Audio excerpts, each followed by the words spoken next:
Telangana CM Revanth Reddy పెద్ద మనసుతో Palamuru pending ప్రాజెక్టుల నిర్మాణానికి ఏడాదికి 20,000 కోట్ల నిధులు విడుదల చేయాలని నిర్ణయించినట్లు మంత్రి జూపల్లి కృష్ణారావు అన్నారు.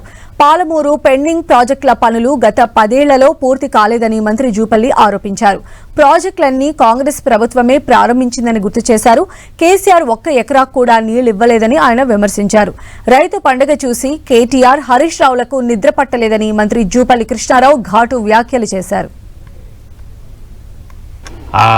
అది ముఖ్యంగా పెండింగ్ ప్రాజెక్టులు గడిచిన 10 సంవత్సరాలకు కూడా పూర్తి కాలే. ఆనాడు గౌరవ ముఖ్యమంత్రి వైఎస్ రాజశేఖర రెడ్డి గారు ఉన్నప్పుడు కాంగ్రెస్ ముఖ్యమంత్రిగా ఆనాడు ఇచ్చినటువంటి మహాత్మా గాంధీ కలవకుర్తి ఎత్తిపోతల పథకం కావచ్చు, భీమా కావచ్చు, నెట్టింపాడు కావచ్చు, కోయిల్సార్ కావచ్చు, అట్లాగే చివరి దశలో పాలమూరు ప్రాజెక్టును కూడా కాంగ్రెస్ ప్రభుత్వం నాడు మొదటగా జీవో ఇవ్వడం జరిగింది.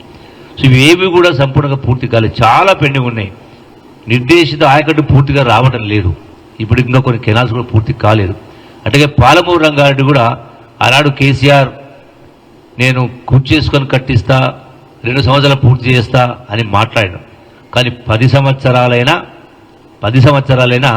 ఒక్క చుక్క కూడా, 1 ఎకరాన్ని కూడా నీళ్లు తడిపిన పాపన